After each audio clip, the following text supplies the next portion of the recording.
ലോകത്തിൻ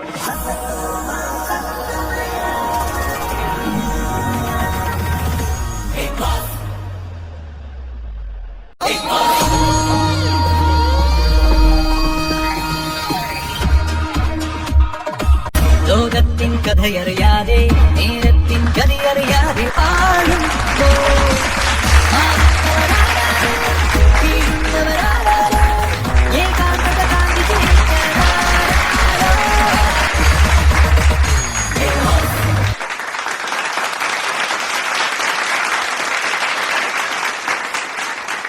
സ്വാഗതം സ്വാഗതം.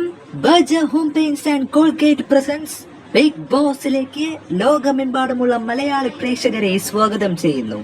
അങ്ങനെ ഈ ഷോ തുടങ്ങി ഒരാഴ്ച അവസാനിക്കുകയാണ്. ഇന്നിവിടെ ആദ്യ എവിക്ഷൻ പ്രോസസ് തുടങ്ങിയ നിരവധി കാര്യങ്ങൾ ചർച്ച ചെയ്യപ്പെടും. ആരായിരിക്കും പ്രേക്ഷക വിധി പ്രകാരം ബിഗ് ബോസ് ഷോയിനോടും ആ വീടിനോടും വിട പറഞ്ഞ് പുറത്തേക്ക് പോകാൻ പോകുന്ന ആ ആദ്യ മത്സരാർത്ഥി? ഇന്ന് ആദ്യ എവിക്ഷൻ പ്രോസസ്സിന് ശേഷം 11 മത്സരാർത്ഥികൾ 10 മത്സരാർത്ഥികളായി മാറാൻ പോകുകയാണ്. ആദ്യം വീടിനകത്തേക്ക് ചെന്ന് നമുക്ക് അവരെ ഒന്ന് കാണാം. ഞാൻ വീട്ടിലേക്കൊന്നും പോകില്ല, പകരം അവരിങ്ങോട്ടും വരില്ല, നമുക്ക് ഇവിടെ നിന്ന് തന്നെ അവരെ കാണാം. ബിഗ് ബോസ്, അവരൊന്ന് കാണിച്ചേ.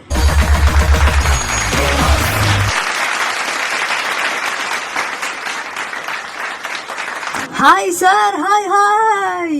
നമസ്കാരം നമസ്കാരം. എന്തൊക്കെയാണ്? ബിഗ് ബോസ് ഷോയിനകത്ത് പോയി നിങ്ങളെല്ലാവരും ആ ഷോയിൽ പോയി ഒരാഴ്ച ഇന്ന് കഴിയുകയാണ്. അപ്പോൾ ഇന്നിവിടെ ആദ്യ എവിക്ഷൻ പ്രോസസ് തുടങ്ങിയ കാര്യങ്ങളൊക്കെ നടക്കുകയാണ്. നിങ്ങൾക്ക് ഇന്ന് ഇരിക്കാൻ അവിടെ സ്പേസ് അത്ര ഇല്ല അല്ലേ? ഞാൻ നോക്കിയിട്ട് ലിവിങ് ഏരിയയിൽ നിങ്ങൾക്ക് ഇരിക്കാൻ അത്ര സ്പേസ് എനിക്ക് തോന്നുന്നില്ല. പക്ഷേ സാരമില്ല, ഇതൊരു ഷോ അല്ലേ. ഓരോരോ ആഴ്ചയിലെ എവിക്ഷൻ പ്രോസസ്സിലൂടെ പ്രേക്ഷക വിധി പ്രകാരം ഓരോരോ മത്സരാർത്ഥികൾ എന്നേക്കുമായി ആ വീടിനോടും ഷോയിനോടും വിട പറഞ്ഞ് പുറത്തേക്ക് പോകുമ്പോൾ നിങ്ങൾക്കിരിക്കാനുള്ള സ്പേസ് ഒക്കെ കിട്ടും. പക്ഷെ നിങ്ങൾക്ക് ആ വീട്ടിൽ സ്പേസോടെ നിൽക്കണമെങ്കിൽ അത് നിങ്ങൾ തന്നെ വിചാരിക്കണം. നിങ്ങളുടെ പെർഫോമൻസിലൂടെ പ്രേക്ഷകർക്ക് അത് ഇഷ്ടമായാൽ മാത്രം നിങ്ങൾക്ക് അവിടെ നിൽക്കാൻ പറ്റും. അപ്പോൾ ആദ്യ ഒരാഴ്ച കാട്ടാക്കട കോഴി ആൻഡ് മെറീന, ഗഗൻ, നിങ്ങൾ 3 പേരെ എണീക്കും. നിങ്ങളുടെ ആ ഒരു വിഷയം നമുക്കിന്ന് ചർച്ച ചെയ്യണം. അപ്പൊ ഗഗൻ എന്തായിരുന്നു പ്രോബ്ലം? മെറീന പറഞ്ഞ ഗഗൻ എന്തെങ്കിലും പ്രോബ്ലം ഉണ്ടോ?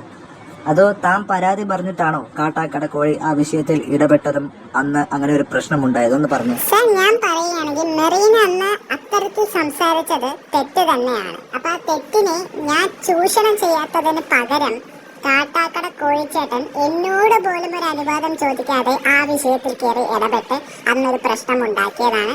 യഥാർത്ഥത്തിൽ കാട്ടാക്കട കോഴിച്ചേട്ടൻ അന്ന് സംസാരിച്ചില്ലെങ്കിൽ അന്നൊരു പ്രശ്നമായി അത് മാറില്ലായിരുന്നു. ഒരു സ്പേസ് കിട്ടുമ്പോൾ, ഒറ്റയ്ക്ക് കിട്ടുമ്പോൾ ഞാൻ തന്നെ പറഞ്ഞ് മനസ്സിലാക്കുമായിരുന്നു. പക്ഷെ അന്ന് അങ്ങനെയാണ് സംഭവിച്ചു പോയത്. ഓക്കെ, ഇതിൽ ഇപ്പോ കാട്ടാക്കട കോഴിക്ക് ഇപ്പൊ എന്താണ് പറയുന്നത്? സർ, ഞാൻ പറയുകയാണെങ്കിൽ ഈ ഗെയിം ഷോയിൽ വന്നിരിക്കുന്നത് നമ്മൾ കളിക്കാനും വേണ്ടിയിട്ടാണ്. ആരെങ്കിലും എന്തെങ്കിലും പറഞ്ഞു എന്ന് പറഞ്ഞ് പേടിച്ച് മാറി നിൽക്കുന്നത് ഒരു യഥാർത്ഥ ഗെയിമർ എന്ന നിലയിൽ എനിക്ക് ബുദ്ധിമുട്ടുണ്ട്. മെറീന അത്തരത്തിൽ സംസാരിച്ചിട്ട് ഈ ഗഗൻ അവിടെ ചൂഷണം ചെയ്തില്ല, അവൻ ചോദിച്ചില്ല. അപ്പൊ അവന് പകരം അവന്റെ ഒരു ഫ്രണ്ട് എന്ന നിലയിൽ, അല്ലെങ്കിൽ ആസ് എ ഫോൾ ഒരു ഗെയിമർ എന്ന നിലയിൽ ഞാൻ അവിടെ കയറി ചോദിച്ചു. അതെനിക്കൊരു തെറ്റായിട്ടും തോന്നിയിട്ടില്ല. പിന്നെ അത്തരത്തിൽ അങ്ങനെ ഒരു പ്രശ്നം അന്ന് അത് ഉണ്ടായത് ഞാൻ മാത്രമല്ല, മെറീന കാരണമായിരുന്നു. കാരണം ഞാൻ പറയുന്നതിന്റെ ഇരട്ടിയിൽ മെറീന എന്നോട് തിരിച്ച് മറുപടി പറയുന്നുണ്ടായിരുന്നു. ഓക്കെ, ഇപ്പൊ മെറീനക്ക് എന്താണ് പറയാനുള്ളത്? സർ, ഞാൻ പറയുകയാണെങ്കിൽ കാട്ടാക്കട കോഴിക്ക് ഒരു ആവശ്യം ഉണ്ടായിരുന്നില്ല അന്നത്തെ ആ പ്രശ്നത്തിൽ ഇടപെടേണ്ടത്. കാരണം ഞാൻ ഗഗനോട് അങ്ങനെ പറഞ്ഞിട്ടുണ്ടെങ്കിൽ ഗഗനോട് പിന്നീട് ഞാൻ അതിനെക്കുറിച്ച് സംസാരിക്കുകയും അവനോട് സോറിയും വരെ പറഞ്ഞു. എന്നിട്ടും ഒരു ശത്രു എന്ന നിലയിൽ നിന്നെ തേടി പിടിച്ച് എവിടേക്ക് അപമാനിക്കാൻ പറ്റുമോ അവിടെയൊക്കെ അപമാനിക്കുകയാണ് കാട്ടാക്കട കോഴി എന്ന ഈ ഒരു കണ്ടസ്റ്റന്റ്. അതുകൊണ്ട് എനിക്ക് ബുദ്ധിമുട്ടുണ്ട്. ഈ വ്യക്തിയോട് സംസാരിക്കുന്ന പോലും എനിക്ക് ഇഷ്ടമല്ല. ഓക്കെ, അപ്പൊ അങ്ങനെയാണ് കാര്യങ്ങൾ. അപ്പോൾ അതിലൊരു ക്ലാരിറ്റി കിട്ടി. അപ്പൊ ഇനി ഇന്നലെ എന്തായിരുന്നു മെറീനയും കാട്ടാക്കട കോഴിയും തമ്മിലൊരു വിഷയം? അതിൽ ഇടയിൽ നോബിത്ത ആയിരുന്നല്ലോ ഉണ്ടായിരുന്നത്. നോബിത്ത, എന്തായിരുന്നു പ്രശ്നത്തിന്റെ തുടക്കം? അതായത് സാർ, എന്താണെന്ന് വെച്ചാൽ ഞാൻ അവിടെ എന്നോട് ഈ കോഴിച്ചേട്ടൻ സംസാരിക്കുകയായിരുന്നു. അപ്പൊ പെട്ടെന്ന് മെറീന ബെഡ്റൂമിൽ കയറി വന്നിട്ട് അവളുടെ ബെഡൊക്കെ ഒന്ന് റെഡിയാക്കിയിരുന്നു. അപ്പോഴായിരുന്നു ഒരു കൊള്ളി വെച്ച് സംസാരിക്കുന്ന പോലെ കാട്ടാക്കട കോഴിച്ചേട്ടൻ ഒരു കാര്യം അങ്ങോട്ട് പറഞ്ഞത്. മെറീന അതിന് മറുപടി കൊടുത്തു. പരസ്പരം അങ്ങോട്ടും ഇങ്ങോട്ടും വഴക്കായി. അങ്ങനെ അതൊരു വലിയൊരു പ്രശ്നമായി. അപ്പൊ ഇത്രയാണ്. അപ്പൊ നിങ്ങളോട്, കാട്ടാക്കട കോഴിയോടും മെറീനയോടും ഞാൻ അതിനെക്കുറിച്ച് ചോദിക്കുന്നില്ല. കാരണം ഇപ്പോൾ തന്നെ അതിനൊരു ക്ലാരിറ്റി ഉണ്ടായിട്ടുണ്ട്. അപ്പോൾ ഈ ഒരു ആഴ്ചയിൽ 1-ാം ദിവസവും 3-ാം ദിവസവുമാണ് സമാധാനപൂർവ്വം പോയിരിക്കുന്നത്. 2-4 ദിവസമൊക്കെ വീട്ടിൽ പ്രശ്നം ഉണ്ടായിരുന്നു. പക്ഷെ കുഴപ്പമില്ല, പ്രശ്നം വീട്ടിൽ ഉണ്ടാക്കരുത് എന്നൊന്നും ഞാൻ പറയില്ല. പ്രശ്നം ഉണ്ടായിക്കോളൂ, പക്ഷേ അത് വായ കൊണ്ട് മാത്രം. മോശമായ വാക്കുകൾ ഉപയോഗിക്കാൻ പാടില്ല, പ്രത്യേകിച്ച് കാട്ടാക്കട കോഴി. നിങ്ങളുടെ വായ, നിങ്ങളുടെ സംസാര രീതി വളരെ മോശമാണ്. അതൊന്ന് നിങ്ങൾ കൺട്രോൾ ചെയ്യണം. ഓക്കെ, അപ്പോൾ അടുത്തെന്ന് പറയുന്നത് കയ്യാങ്കളി വേണമെങ്കിൽ വെച്ചോ, പക്ഷെ കയ്യാങ്കളി വെച്ചാ പിന്നീട് ഈ ഷോയിലോ വീട്ടിലോ നിങ്ങൾ ഉണ്ടാവില്ല. അതുകൂടി ഓർത്തിട്ട് വേണം കയ്യാങ്കളിക്കൊക്കെ പോകാൻ. ഓക്കെ, നിങ്ങൾ വായ കൊണ്ട് പ്രശ്നമുണ്ടായിക്കോളൂ, ഒരു കുഴപ്പവുമില്ല, പക്ഷെ കയ്യാങ്കളിക്ക് മുതിരരുത്. ഓക്കെ, ഇപ്പോൾ ആദ്യ എവിക്ഷൻ പ്രോസസ് നമുക്ക് അതിലേക്ക് കടക്കാം. ആരൊക്കെയുണ്ട് ഇത്തവണ എവിക്ഷൻ പ്രോസസ്സിൽ? ഓക്കെ, അപ്പൊ 7 പേരാണ് ആദ്യ എവിക്ഷൻ പ്രോസസ്സിൽ വന്നിരിക്കുന്നത്. ബെൻടൻ, മോട്ടു, മെറീന, കാട്ടാക്കട കോഴി, നോബിത, ഗഗൻ, കാളിയ. സോ ഈ 7 പേരിൽ ബിഗ് ബോസ് ഷോയോട് എന്നേക്കുമായി വിട പറഞ്ഞ് ഒരു മത്സരാർത്ഥി ഈ ആദ്യ ആഴ്ചയിൽ പുറത്തേക്ക് പോകുന്നുണ്ട്. നമ്മൾ ആദ്യം നോമിനേഷൻ വേണ്ടെന്നാണ് വിചാരിച്ചത്, പക്ഷെ നോമിനേഷൻ ഇല്ലെങ്കിൽ ശരിയാവില്ല.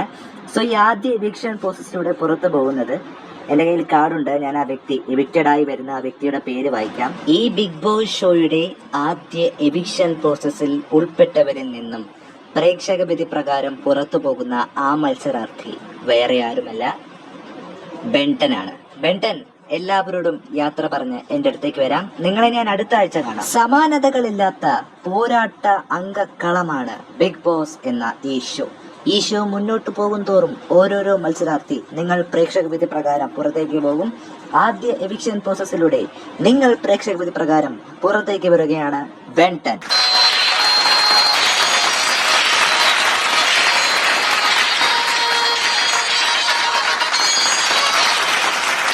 ബെൻടൻ, എന്ത് പറ്റി ആദ്യ ആഴ്ച തന്നെ പുറത്തു വന്നിട്ട്? ഞാൻ പറയുകയാണെങ്കിൽ സർ, ഈ ഷോ എന്തെന്ന് എനിക്ക് യഥാർത്ഥത്തിൽ മനസ്സിലായിട്ടില്ല. ഒന്നാമത്തത്. രണ്ടാമത്തത്, അവിടെ നിന്നാ എനിക്ക് ഒന്നാമത് ഭ്രാന്ത് പഠിക്കും. കറക്റ്റ് ടൈമിലാണ് പ്രേക്ഷകർ എന്നെ പുറത്താക്കിയത്. അതെനിക്ക് വലിയ സന്തോഷമുണ്ട്. നമ്മൾ ചിന്തിക്കുന്ന ഒരു ഷോയേ അല്ല ഈ ബിഗ് ബോസ് ഷോ. വളരെയേറെ ഭ്രാന്ത് വരെ പിടിച്ചു പോകും.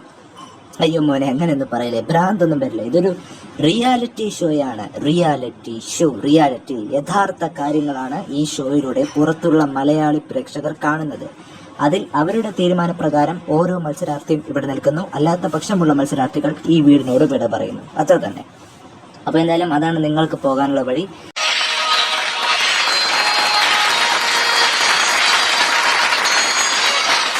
അടുത്ത ആഴ്ച ബിഗ് ബോസ് വീട്ടിലെ ആദ്യ ക്യാപ്റ്റനെ തിരഞ്ഞെടുക്കുന്ന ക്യാപ്റ്റൻസി ടാസ്ക് ഉണ്ടായിരിക്കുന്നതായിരിക്കും. കൂടാതെ രണ്ടാമത്തെ എവിക്ഷൻ പ്രോസസിന്റെ വിശേഷങ്ങളും അറിയാം. ഞാൻ പോയി വരട്ടെ, ശുഭരാത്രി, അടുത്ത ആഴ്ച കാണാം.